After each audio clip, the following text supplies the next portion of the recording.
Mortgage mistakes are costing buyers big time. Are you making one of them? Today, Molly and I are breaking down the biggest missteps and talking about how to avoid them. Plus, I've got a quick Twin Cities market update and a fun Valentine's giveaway that you won't want to miss. Let's dive into the Twin Cities market update. I am going to keep this sweet and short. My favorite piece of data that helps me understand the Twin Cities real estate market is this very first bullet point on the screen: showings per week per listing in an average price point of 250 to 500K.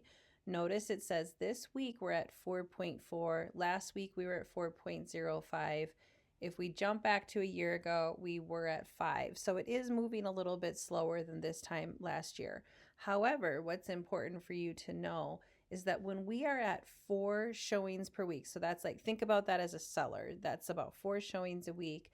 When we go over 4, that means it gets harder as a buyer to get into houses, right? Because so many people are, putting in their request to see the house, or you're going to be more likely to run into other people where you're not getting that private showing because so many people want to see the same property. So don't let that take you by surprise. In fact, that brings us to point number 2, and hopefully you can see this. The Twin Cities market meter has continually moved to the right.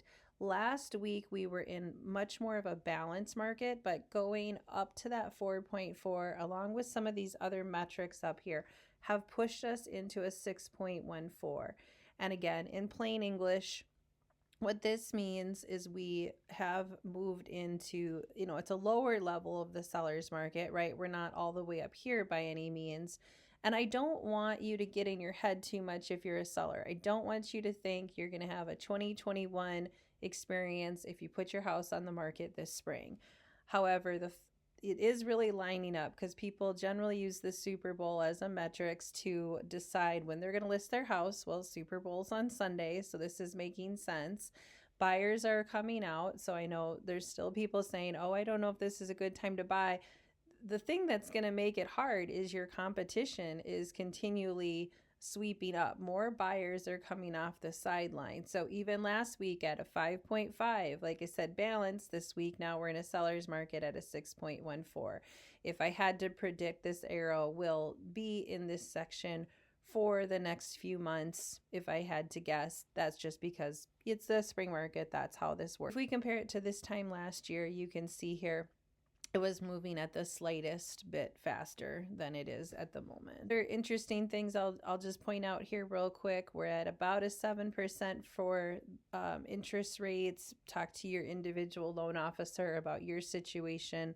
Don't just rate shop. We're going to talk about that. It's just in a little bit more.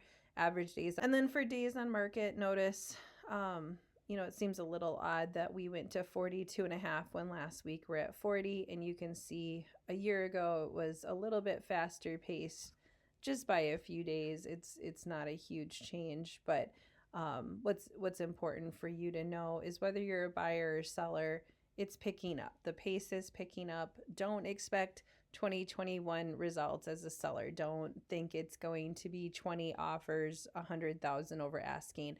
But it does mean things are picking up, which again is very predictable for this time of year. If you are new here, I'm Erica Carlson. I'm from Bricks Real Estate. If you like the information I'm sharing today, the link below will bring you to my YouTube channel, my Instagram, and my professional Facebook page. I'd love for you to join, like, share, etc. I also have a free buyer and seller guide, which reminds me, my husband and I are doing a fun Valentine's giveaway. It's also a fundraiser for our local Ronald McDonald house in Minneapolis. We've got 4 prizes to give away. There's ways to get extra entries. All the details to this and how the fundraiser works are in that link below. I hope you'll check it out and join along, if nothing else, just to add to our fundraiser. I'm going to bring Molly on now to discuss. Yeah, so when I think of common mortgage mistakes, I think one is just plainly not having a true pre-approval done up front.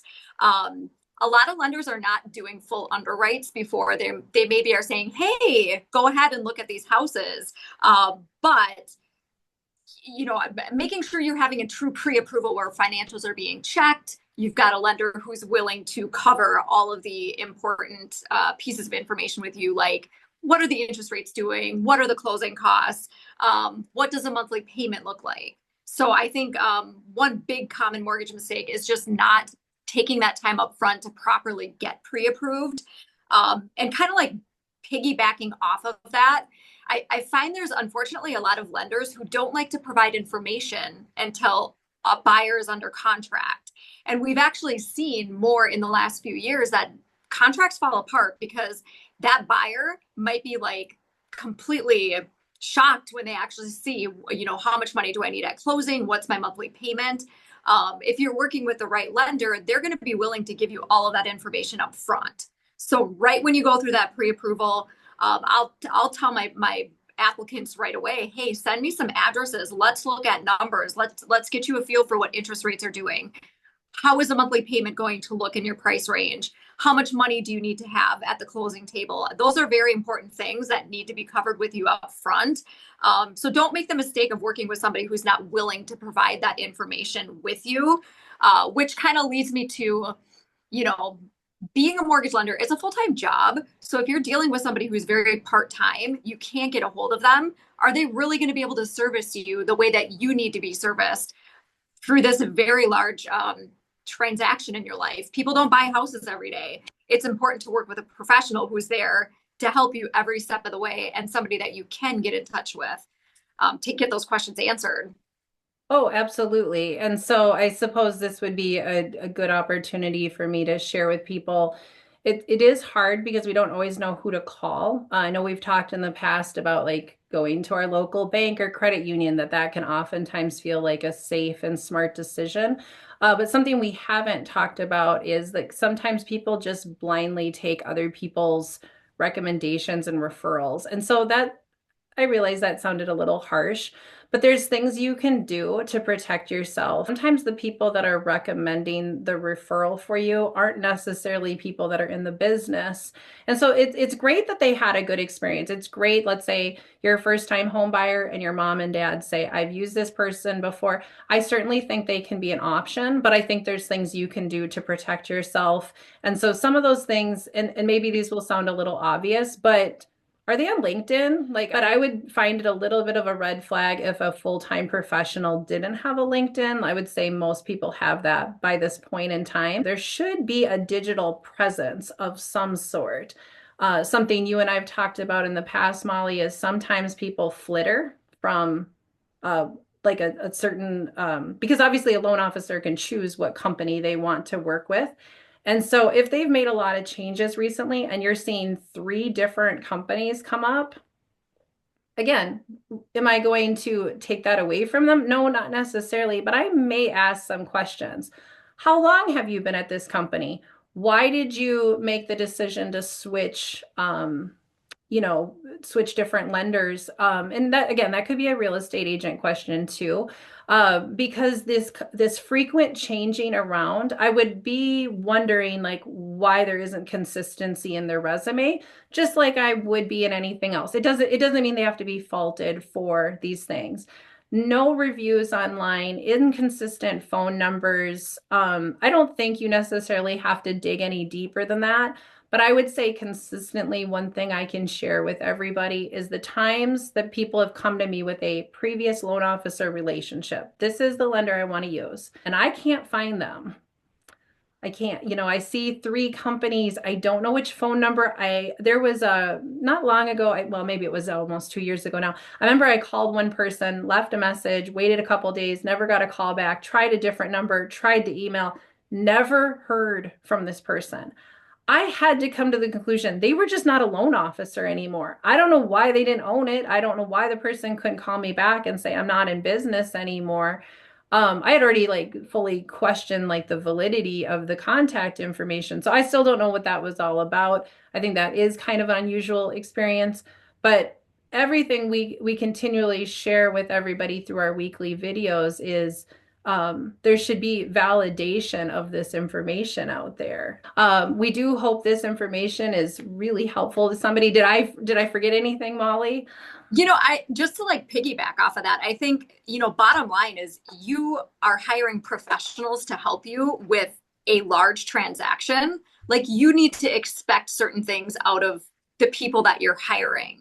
So if you have somebody who's not getting back to you and not answering your emails, that's a huge red flag. Even a busy loan officer, if I'm busy and I can't get back to you immediately, I might shoot you a text and say, hey, I'm so sorry. I saw that you tried getting a hold of me. I can't talk right now, but I will get back to you at X time. Absolutely. It's easy to send some sort of a communication. So, I mean, just protect yourself, and, you know, you're the client and you deserve to have a good experience. It is remarkable to me that when somebody wants to buy a house and the barrier is not being able to reach their loan officer, that just doesn't make sense to me.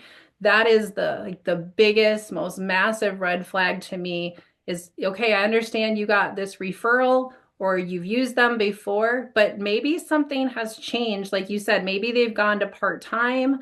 Maybe that, I mean, maybe, frankly, maybe something's wrong. Like, I mean, I don't ever discount that someone might be in a hospital or have some medical thing, but unfortunately, then just the timing isn't right. And then we need to pivot. And so again, as always, we appreciate if you made it to the end of the video with us. We are here for you. We're happy to answer questions about financing and purchasing properties. This is our job. We do it full time.